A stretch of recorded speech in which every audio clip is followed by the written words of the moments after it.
Muy bien, pues buenos días.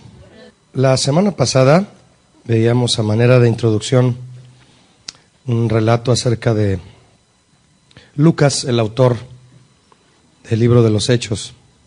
Considerando que todo lo que veamos aquí pues siempre va a ser una introducción. En mi opinión, cualquier persona que estudie a fondo un libro de la Biblia solo se va a introducir, ¿verdad?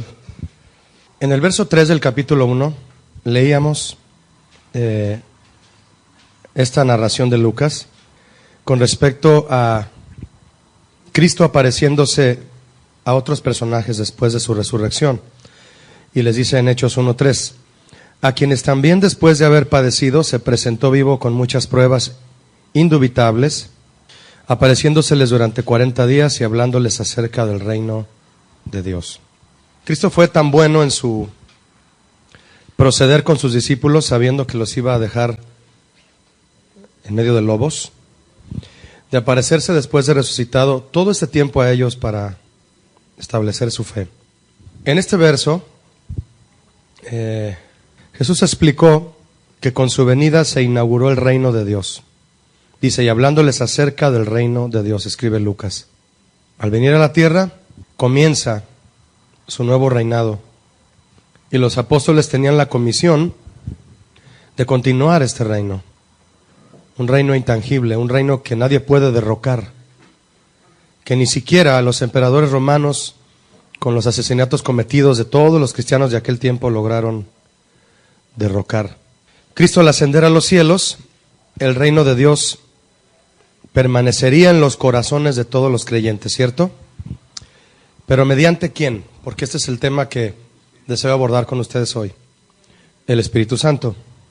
El reino de Dios no se desarrollará por completo hasta que Jesús venga de nuevo a juzgar a todas las personas y a quitar todo lo malo del mundo. Él lo va a hacer. Pero antes de que esto suceda, los cristianos, nosotros, debemos ocuparnos en proclamar ese reino de Dios alrededor del mundo, por medio del Evangelio, ¿cierto? Jesús nos está dando esa oportunidad, nos ha dado esa comisión, oportunidad de servirle. Y una vez que la aceptamos, estamos aceptando esa gran comisión. Esto es el libro de los Hechos, mis hermanos, un libro que narra cómo empezó todo esto. Y nosotros debemos continuar el trabajo que la iglesia primitiva comenzó. Por eso se dice de manera poética, ¿verdad?, que es el libro inconcluso de la Biblia, el libro de los Hechos, porque la iglesia lo ha continuado, lo debe continuar. Vamos a leer el verso 4. Y estando juntos, les mandó que no se fueran de Jerusalén, sino que esperasen la promesa del Padre, la cual les dijo, oísteis de mí. ¿Por qué les ordenó que no se fueran? Jesús sabía que si se quedaban, iba a haber muchas pruebas. Las pruebas sirven para probar y afirmar la fe. Tenían que afirmar esa fe y creerle a Jesús esta promesa de que vendría el Espíritu Santo a prepararlos para echar a un lado, hacer a un lado todo el temor que ya había comenzado a invadirlos para compartir del Evangelio. Tenían miedo. En lo primero en que muchos cristianos pensaron cuando Cristo ascendió a los cielos fue en irse de ahí. Sabían que vendría persecución. Aquí hay una aplicación extremadamente práctica para nosotros. Usted no puede esperar, yo no puedo esperar el cumplimiento de la voluntad de Dios en mi vida si yo me voy del lugar donde Dios quiere que yo me quede. El jueves pasado yo les hablaba a ustedes de lo importante que es saber, tener la seguridad de cuál es el lugar donde Dios quiere que estemos, ¿cierto? Y la autoridad bajo la cual Él quiere que obedezcamos. Yo les los compartía, 2 rieles en su vida que van a permitir que el tren llegue a su destino. Riel número 1, el lugar donde usted debe estar. Número 2, la autoridad bajo la cual usted debe de obedecer.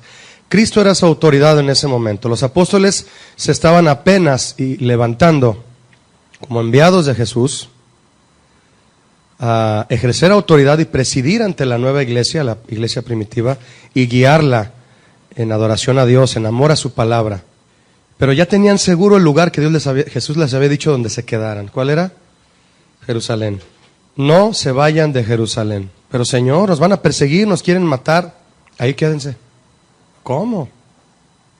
Si se iban, yo les aseguro que su fe se iba a desvanecer. ¿Sabía usted que la fe de mucha gente se desvanece cuando huyen del lugar donde Dios quiere que permanezcan? Porque es la palabra literal, huir. ¿De qué huyen? De problemas, de conflictos con otras personas, de haber quedado mal, de asuntos dentro de la iglesia que deben de quedarse a arreglar y permanecer si Dios no les ha dicho que se vayan, y huyen. ¿Sabe qué pasa con la fe de la gente que huye de los problemas que Dios les dice arréglalos? Su fe se agota. Su fe no es probada. Es un metal que teniendo dentro de sí oro o plata, no es metido al crisol. ¿Cómo vas a obtener de una roca mineral en bruto todo el oro que tiene adentro? Metiéndolo al crisol. Se va a derretir todo, vas a tirar las obras y va a quedar el oro ahí brillante, amarillo, dorado. Pero tiene que entrar en el crisol. Jerusalén en ese momento iba a ser el crisol de la iglesia primitiva. Vendrían pruebas, persecuciones. Usted sabe que Pablo en sus cartas expresa que recogiendo ofrendas, en Corintios le llaman la ofrenda para los santos. No, los santos no eran los líderes. No era una ofrenda para los líderes. Los santos eran los perseguidos de Jerusalén. Las madres que se habían quedado sin esposo, solas con sus hijos, extraídas de sus casas por el hecho de seguir a Cristo. Pablo apoyó levantando ofrendas en las iglesias de pueblos gentiles, Macedonia, Tesalónica, Galacia. Los corintios que eran los más codos, pero finalmente daban. Los más chiquititos que parecía que eran los que iban a dar menos y resultó que eran los que iban a dar más, los de Macedonia. Y esa ofrenda era llevada a estos cristianos a quienes Jesús les dijo, no se vayan de Jerusalén. Estas palabras del verso 4, mis hermanos, son muy sencillas de entender a primera lectura. Pero cuando profundizamos, ahora sí que valga la redundancia, los hechos profundos de esta situación nos dejan muchísimo, muchísimo en la vida práctica hoy como cristianos. No se salga de un lugar donde Dios no le ha dicho que usted se salga.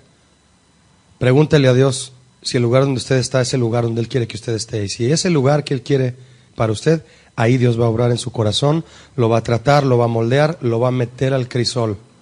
Venía una época dificilísima para Jerusalén. ¿Y qué tenían que esperar estando en un lugar donde los iban a perseguir y casi amenazados de muerte? Esperar la promesa del Padre. Tremendo, ¿no? A eso te quedas en medio de la prueba, a esperar que la promesa se cumpla. ¿Cuál? Que Dios te va a sacar adelante de esa prueba, habiendo cumplido su propósito. Porque nosotros somos muy listos a veces para salir avantes de la prueba, ¿verdad? Pero a nuestra manera. Y no le sacamos ningún provecho a la prueba. Es como si yo fuera a un examen para sacar mi título de ingeniería, un decir, y en el examen le llaman Ceneval. Yo no puedo ni con la tercera y cuarta pregunta, mejor agarro el examen y se lo dejo al maestro. ¿Voy a obtener mi título? No, simplemente no. Entregué la prueba. Como aquel que dijo, ayer entregué un ayuno de 40 días. Llevaba 2 y lo dejé. O sea, era de 40, pero no llegué ni al segundo, pues. Así se escucha de brusco, ¿no? Entré a la prueba, pero a las primeras de cambio me salí. No aguanté. Esa fue la orden de Jesús. Quédense ahí. Pero Señor, hay una promesa, espérenla. Las promesas se esperan en medio de las circunstancias difíciles. Y a veces cuando no llega la promesa nos desesperamos. La Trinidad es una descripción de la relación única del Padre con el Hijo y con el Espíritu Santo. Si Jesús hubiera permanecido en la tierra, su presencia física habría limitado la difusión del Evangelio, porque Él era hombre y no podía estar en todos los lugares que Él quisiera haber predicado. Ya que físicamente, obviamente, Él podía estar en un lugar al mismo tiempo. Después de su ascensión, usted y yo sabemos que Él ya podría estar presente espiritualmente en cualquier lugar a través de ¿quién? Del Espíritu Santo. Por eso la apertura del libro de los Hechos, hablando de la visitación del Espíritu Santo a la iglesia primitiva y a los apóstoles, es muy importante entenderla, mis hermanos. Es prácticamente el prólogo de este libro, la venida del Espíritu Santo. Es el prólogo. ¿Qué es un prólogo? Es un escrito inicial que lo introduce a usted a toda la obra literaria que usted está a punto de leer, que lo empapa de la obra en general para entenderla, pero se va usted a profundizar, se va a meter, lo va a leer. Y la venida del Espíritu Santo es el prólogo de este libro. Él es el prólogo del libro de los Hechos, el Espíritu Santo. Aquí es donde Él hace su aparición estelar, por decirlo de una manera burda si quiere, pero así fue. Desciende como fuego y capacita a la iglesia con un valor y una fuerza y una unción inquebrantable que ni siquiera los leones en el circo romano quebrantaron. Ni siquiera las bestias, ni siquiera haber sido colgados como teas o antorchas en las calles por Nerón, quebrantó esa fe que el Espíritu Santo puso en ellos. Ni siquiera. ¿Ya fueron a ver la película de Pablo, el apóstol de Cristo? Vayan a verla si alcanzan.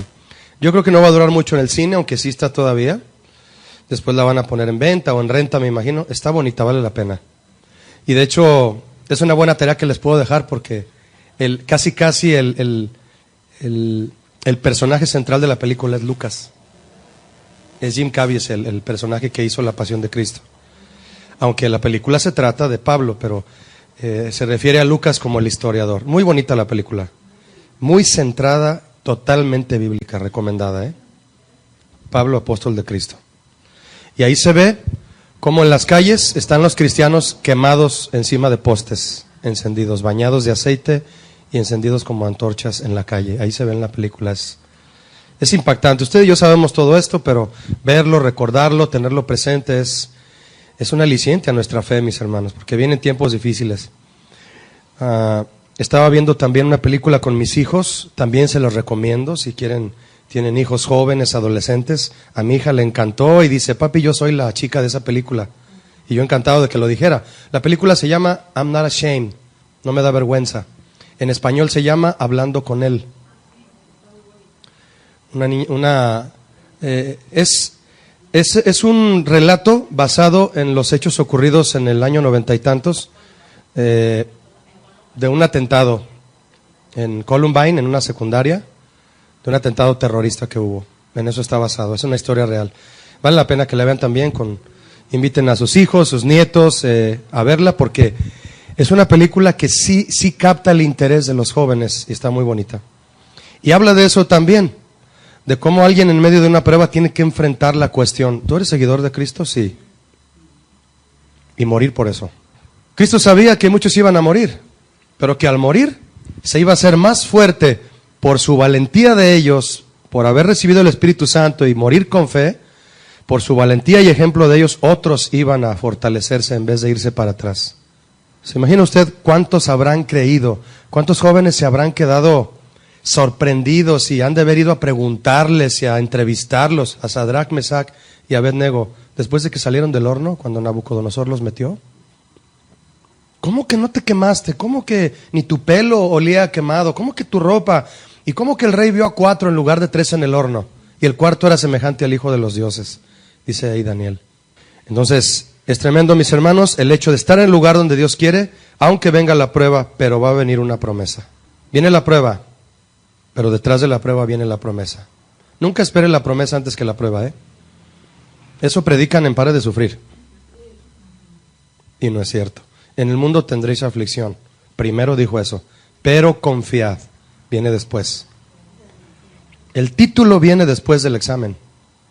Después de su ascensión, entonces, podría estar presente espiritualmente en todo lugar. El Espíritu Santo se envió de manera que Dios estuviera con sus seguidores y en ellos, después de que Jesús ascendió al cielo. Su Espíritu los reconfortaría, los guiaría a la verdad, permaneciendo en ellos. ¿Qué? Las palabras de Jesús. ¿Qué dijo Jesús? Todo lo que yo les he hablado va a venir alguien a recordárselos. En el momento en que esté la prueba o determinada situación, ustedes se van a acordar de lo que yo ya les enseñé en estos 3 años. ¿Quién va a venir a recordárselos? El Espíritu Santo. El Espíritu de verdad vendrá y les recordará.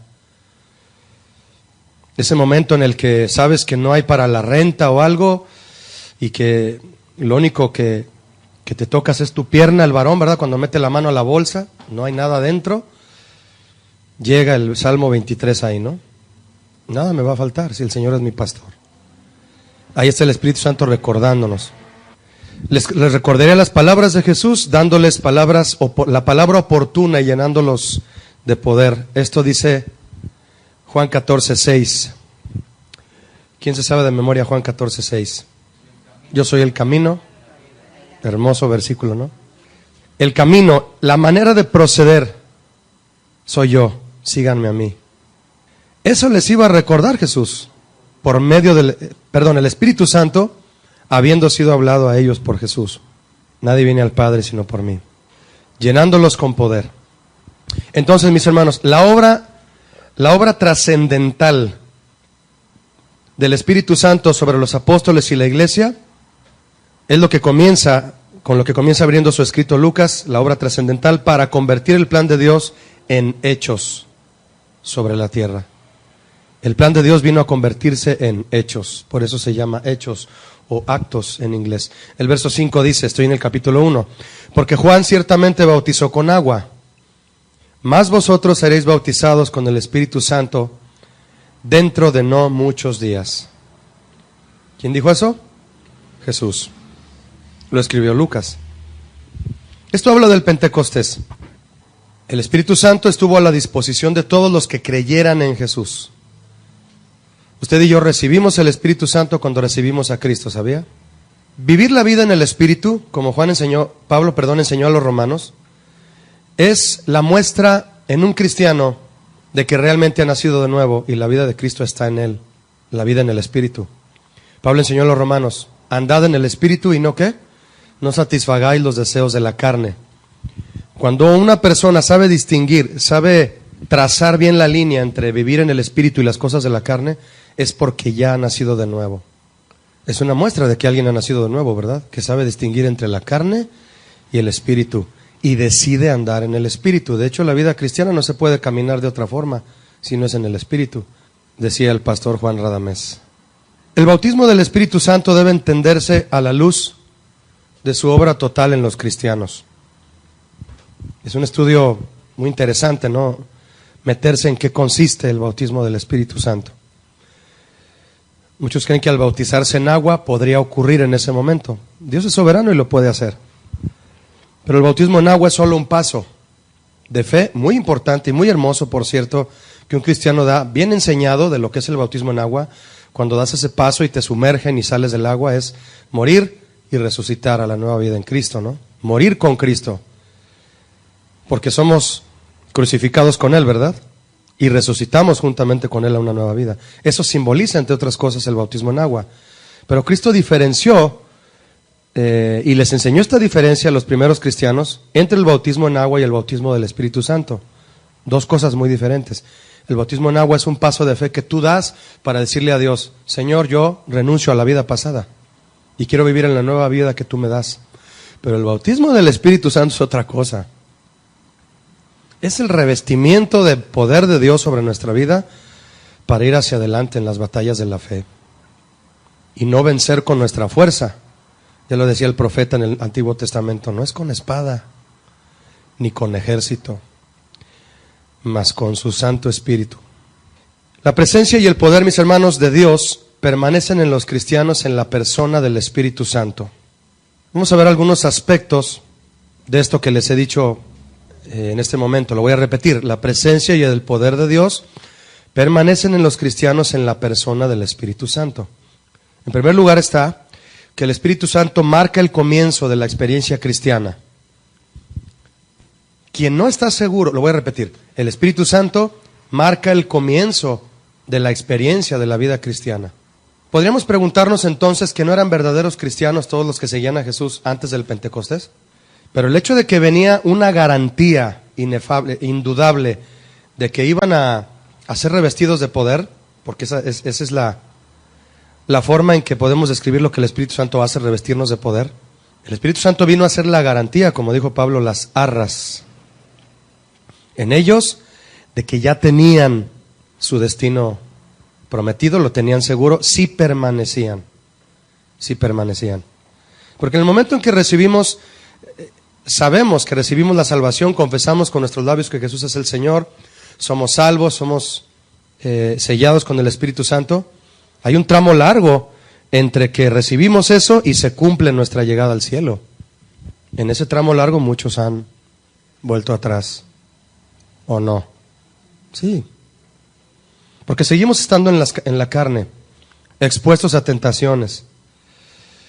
Y llega el momento en que muchos ya lo han hecho y muchos pueden hacerlo. Yo hasta aquí llego. Las pruebas de la vida cristiana, no. La muestra de esto que le estoy diciendo es lo siguiente. Cuando los cristianos de la iglesia primitiva recibieron el Espíritu Santo, yo le pregunto a usted, ¿siguieron viviendo pruebas duras bajo el gobierno de Roma, iglesia? Sí, sí. Y en ese lapso ellos pueden, no, yo no.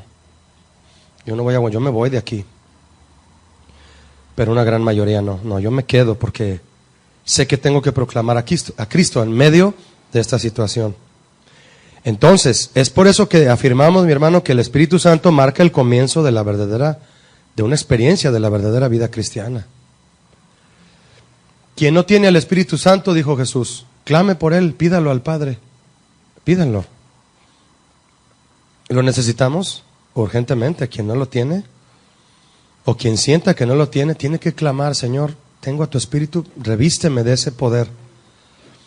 Y tú vas a empezar si no lo tenías y el Señor te reviste de eso, de Él, vas a empezar a vivir la verdadera experiencia de la vida cristiana. No podemos pertenecer a Cristo sin su Espíritu, ¿sabía usted? Romanos 8:9. Se los leo. Mas vosotros no vivís según la carne, sino según el Espíritu Santo. Si es que el Espíritu de Dios mora en vosotros. Y si alguno no tiene el Espíritu de Cristo, no es de él. Dice Pablo a los Romanos en 8:9.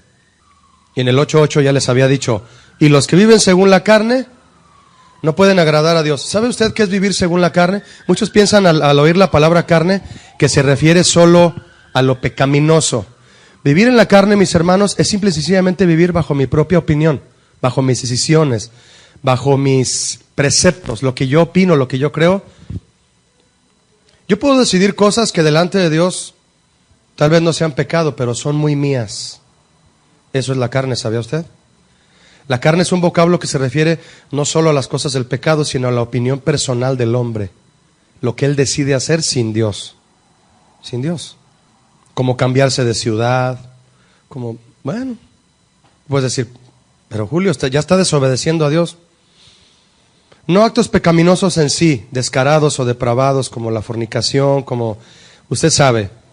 La carne se debe familiarizar como vocablo griego con todos los actos que el hombre realiza sin tomar en cuenta a Dios. Hasta iniciar un negocio, sabiendo que Dios ya te había dicho que no. Y Dios puede decir, adelante, adelante. Como todos los que invirtieron allá yo paso por esa plaza y a veces que me meto ahí al cine con mi esposa, mis hijos, digo, ¿cuánto dinero perdido aquí? ¿Han ido a Ciudadela? Qué horror, dice la hermana. Plaza Ciudadela, ¿la conocen? Avenida Patria y Moctezuma. Está llena de locales vacíos. Lo que le da un poquito de toque a esa plaza es Best Buy y Cinépolis, y abajo Walmart. Pero arriba está lleno de... Y he visto locales que abren un negocio y lo cierran. Una inversión perdida, y claro, en cuanto a negocio se trata, el comerciante se arroja, ¿no? Valiente a ver si va a pegar su negocio. Pero qué diferente es cuando somos guiados por Dios, ¿no? Yo, en lo personal, mi hermano, estuve a punto de comprar un vehículo, pero en un momento yo estaba dormido y al siguiente día yo ya tenía la cita de ir a ver el carro, y el Señor me habló claro y me dijo, háblale a Alejandro, un amigo que es mecánico. Yo estaba tan cegado porque el carro me había gustado, que yo iba casi a comprarlo. Y está bien, le voy a hablar. Le hablé, Alex, ¿puedes venir a ayudarme a ver un carro? Y lo vio. Me hizo ver cosas del carro que yo no había visto. El carro había sido chocado, lo habían arreglado abajo, tenía soldado el cárter, cosas que hombres sabemos, hermanas. Entonces yo estaba así, y luego, mira, Julio, estos rines son del modelo más barato, le cambiaron, el carro está todo chilaquil. Es un, ¿cómo le dicen? Es un híbrido ese carro. ¿Ves estos dos tornillos? Y todo eso me lo decía sin que el dueño del lote de carros estuviera allá lejos. ¿Ves estos tornillos? Quitaron la bomba, pusieron aquí nuevos empaques, el carro fue abierto del motor. Yo no había visto nada, yo nomás vi el carro cuando lo vi en el periódico y fui a verlo personalmente. No, me gusta, bien lavadito, bien pulido. Me hizo ver por lo menos 6 cosas que me dijo, búscate otro. Ya me acompañó, dijo, entonces vente conmigo, ven. Y ya, se logró lo que se quería. En nuestra opinión podemos cometer errores. Podemos andar en la carne. El que no anda en la carne, el que no anda en el espíritu, no le queda otra más que andar en la carne. Eso dice Romanos 8:9. No podemos estar unidos a Cristo sin su Espíritu, ¿sabía? No podemos pertenecer a Cristo sin su Espíritu. No podemos estar unidos a Cristo sin su Espíritu, dice 1 Corintios 6:17.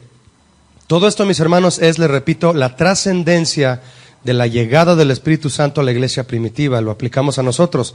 Otra cosa más, no podemos ser adoptados como sus hijos, ¿sabía usted? Sin su Espíritu. Eso lo dice Romanos 8:14 al 17, ahí mismo donde leí ahorita, el 14 dice, se lo leo.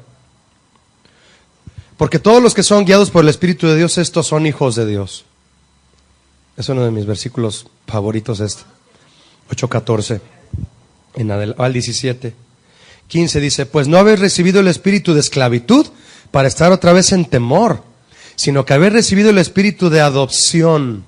Somos hijos adoptados, por el cual clamamos, ahora sí decimos con seguridad, papá. Ya tenemos un papá, porque fuimos adoptados. ¿Por medio de quién fue esa adopción? Del Espíritu Santo. Fíjese, todo esto se lo reveló Dios a Pablo para que él lo enseñara a los cristianos aquí en Roma, a los corintios también, a otras iglesias que él supervisaba y pastoreaba. Pero se lo reveló después de que el Espíritu Santo vino a revestir de poder a la iglesia primitiva. Usted y yo somos privilegiados en saber todo esto en una sola enseñanza. Ellos lo fueron aprendiendo a golpes, a experiencias duras, a ver morir a sus familiares. Tenemos que valorar lo que todos nuestros hermanos de la iglesia primitiva vivieron y vivirlo nosotros con entusiasmo, mi hermano. Vivir el cristianismo con entusiasmo. Hoy yo me paro detrás del piano con el micrófono a dirigir a la iglesia en adoración, con plena conciencia de que otros muchos en el pasado, para que a mí me llegara esta información, murieron. Y fue orden de Jesús que lo hicieran. Pagaron un precio. Va a haber una repartición de galardones, ¿verdad? Y vamos a estar ahí. Y tal vez Dios nos diga, hazte a un lado porque ahí viene esta hermanita que llevó a escondidas las cartas de Pablo a Timoteo, que escribió desde la cárcel, y Lucas le dijo, ve y llévaselas de urgencia a Timoteo. Y ahora usted y yo aquí las leemos bien a gusto en la computadora. No podemos ser adoptados hijos sin su Espíritu, ya lo leímos. No podemos estar en el cuerpo de Cristo, ¿sabía usted? Excepto por el Espíritu Santo. Eso se los dijo a los Corintios en la primera carta, capítulo 12, verso 13. 1 Corintios 12, 13, repito, Pablo enseñó que no podemos ser parte del cuerpo de Cristo si no tenemos al Espíritu Santo. Híjole, mi hermano, esto representa una enseñanza tremenda para todos los ministerios. Yo estoy convencido que si no hay discipulado, no hay ministerios. Ninguno.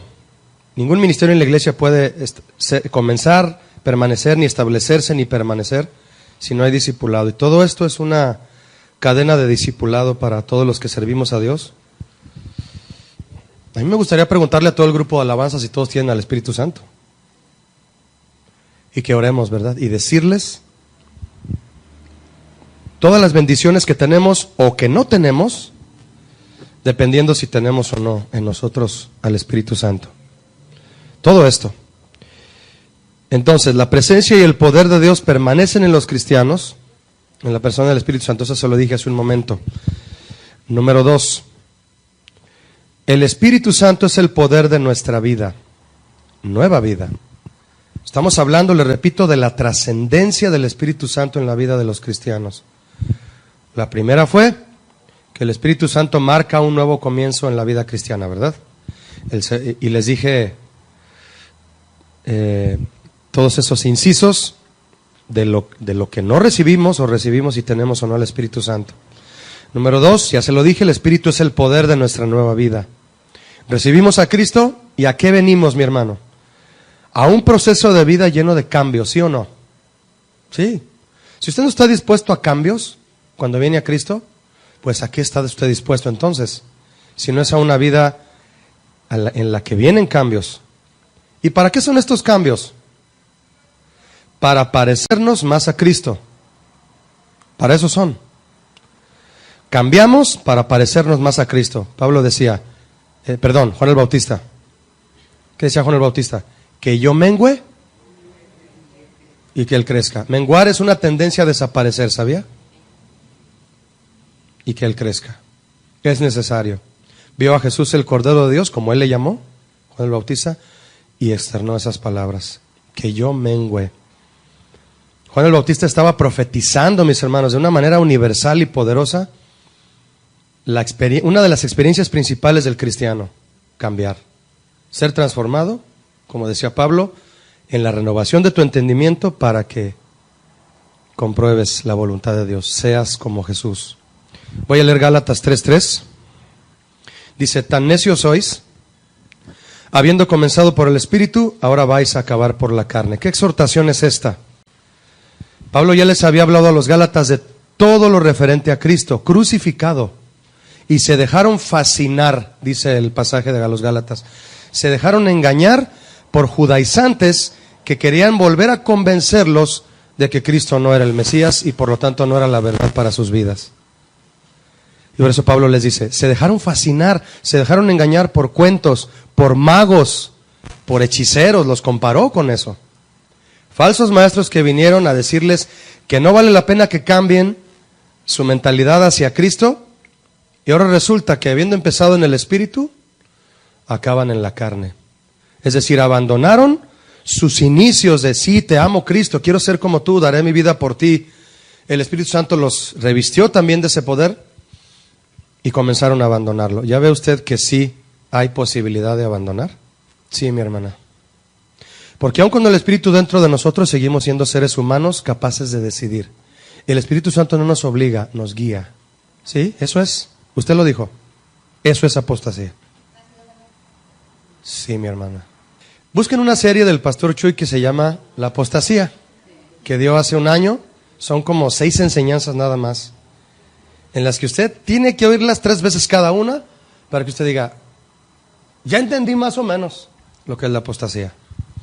Siendo nacidos de nuevo y con el Espíritu Santo en nosotros, seguimos siendo seres humanos con libre albedrío. No somos robots, mi hermana. Y en ese libre albedrío, Dios espera de nosotros una respuesta. Si no, ¿para qué nos tiene en la tierra? Si no, en cuanto me salve y me llene de su Espíritu, que me lleve con Él. Ya tengo la salvación garantizada. ¿Para qué me quiere aquí? Me quiere aquí para seguirme probando, porque va a haber galardones. Y los galardones, mi hermana, van a ser de acuerdo a lo que usted hizo. Los galardones sí son recompensas, la salvación no. La salvación es un regalo. Usted debe de ir, no por el galardón al cielo, pero vale la pena llegar a pensar que arriba hay galardones y yo quiero el mío, no sé usted.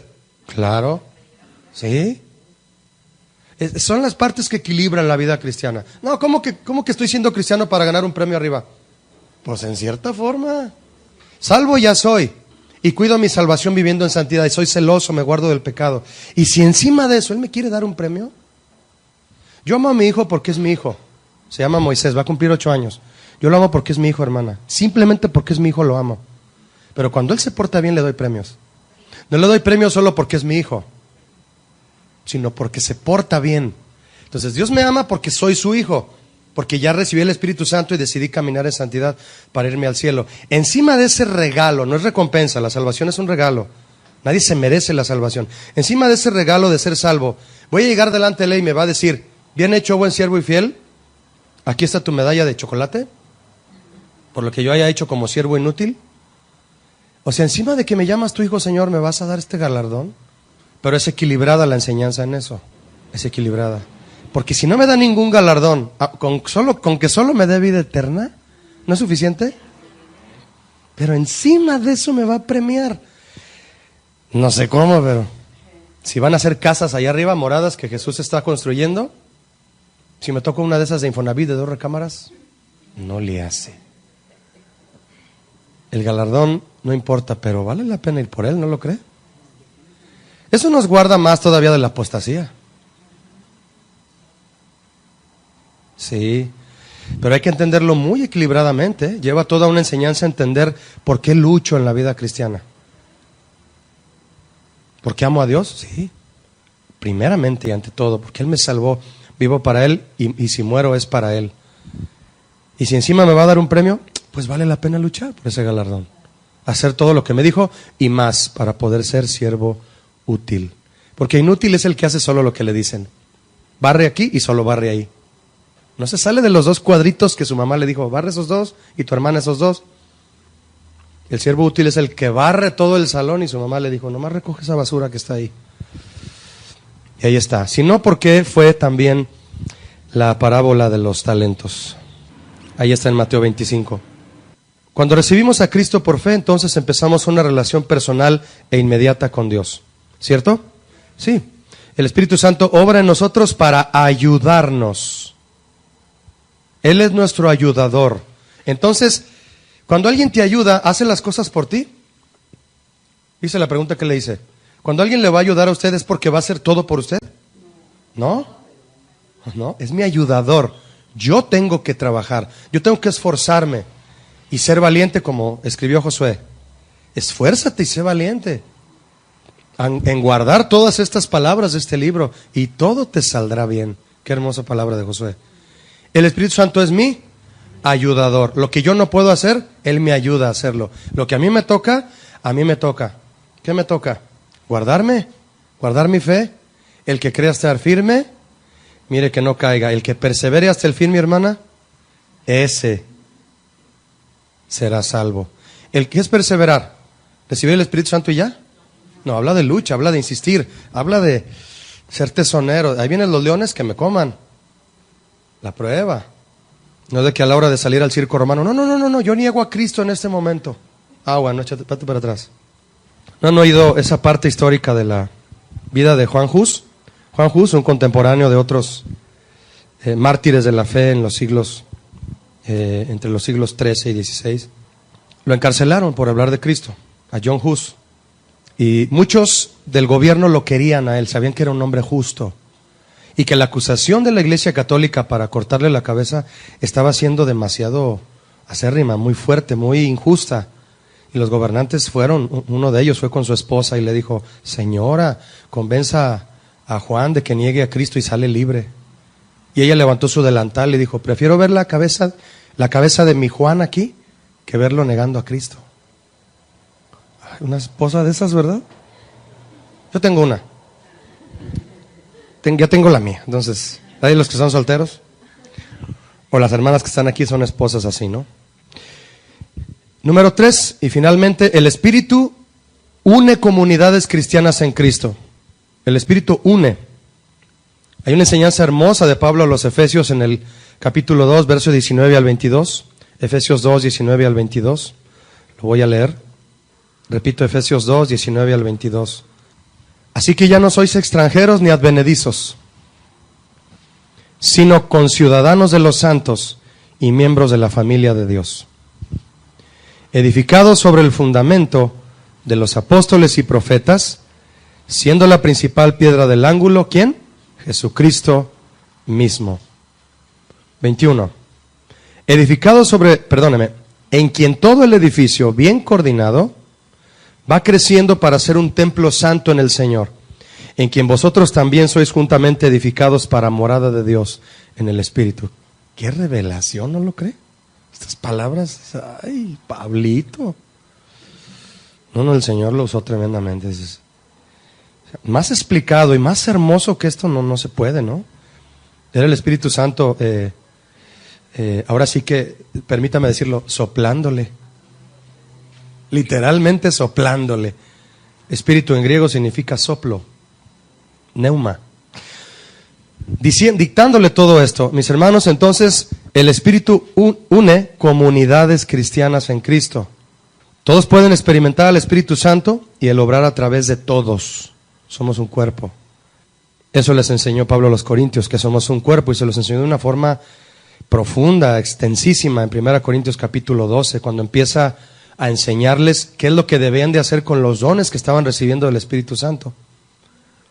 Otra manifestación del Espíritu en ese tiempo, ¿verdad? Una fue en Pentecostés, el aposento alto, como lenguas de fuego en ellos, y otra fue todos los demás dones que se derramaron en los Corintios, don de sabiduría, palabra de ciencia, discernimiento, sanidades. Pablo empieza a guiarlos en todo eso que el Espíritu está haciendo y les enseña que todos esos dones son para una cosa al final. ¿Para qué cree usted? Para que seamos uno. Yo necesito que un hermano ore por mí por sanidad. Yo puedo ayudarle a él dándole una palabra de discernimiento. El otro hermano que tiene don de sabiduría puede venir a advertirme de algo que yo estoy por. Así es el Señor. Yo no tengo los 9 dones, ¿usted los tiene? No. Unos tienen don de profecía, de esgrimir la palabra de Dios y hablarla con certeza en el momento que debe hablarse. Eso es don de profecía. Porque profetizar es hablar la palabra de Dios. No es hablar cosas y decir, Dios me dio esto, y lo comparas con la Biblia y nunca está ahí. El don de profecía es un don que consiste a grandes rasgos en hablar la palabra de Dios ya escrita en el momento adecuado que hay que aplicarla en determinada situación. Entonces no lo olvide, el Espíritu Santo venía a unir a los cristianos, a unirlos, tomados de la mano, saliendo todos al circo romano. ¿Cómo cree usted que eso sea posible? Todos ellos tomados de la mano en círculo a esperar las fauces de las fieras. Tremendo, ¿no? Viviendo juntos y muriendo juntos. A ese grado llega el poder de la unidad que el Espíritu Santo derrama. Por último, nada más para cerrar, leemos Efesios 4:4. Porque si algo, mis hermanos, distinguió a la iglesia primitiva, es la unidad. La palabra unidad es una palabra hermosísima, pero dificilísima de adquirir por los hombres por sí solos. La unidad a veces requiere renunciación a muchas cosas. Para estar unido yo a alguien, tengo que renunciar a muchas cosas. La unidad tiene un precio muy alto que todos debemos estar dispuestos a pagar. Y el que viene a iniciarla es el Espíritu Santo. Dice Efesios 4:4, un cuerpo y un espíritu, como fuisteis también llamados en una misma esperanza de vuestra vocación. Un Señor, una fe, un bautismo, un Dios y Padre de todos, el cual es sobre todos y por todos y en todos. Dice 4:3, que no había leído. Solícitos en guardar, ¿qué solícitos? Dispuestos, dando la vida por ello. ¿En qué? En guardar la unidad del Espíritu en el vínculo de la paz. Vínculo es un eslabón. Y la paz es el legado que Cristo nos dejó, que se hace práctico, se hace vida en nosotros, mi hermano, cuando el Espíritu Santo nos guía y nos dejamos guiar por Él. Déjese guiar por el Espíritu Santo y usted va a ser uno con quien usted sabe que usted debe ser uno. Con su cónyuge, con sus compañeros de ministerio, con sus pastores, aún con sus compañeros de trabajo que no sean cristianos. Si lo ven a usted estando en paz, eso emana unidad. Cosa que muchos empresarios no saben. Si no, serían como el buen Cornelio, ¿verdad? Que traía a todos sus empresarios bien llenos de la palabra de Dios y llevándolos a tener hambre de Dios a sus empresarios. De ahí de la italiana se llamaba, ¿no? La empresa de Cornelio. Cerramos con esto, mis hermanos. Gracias. Continuamos después. Esto fue entonces el prólogo de la trascendencia del Espíritu Santo en el comienzo de los Hechos de los Apóstoles. Gracias.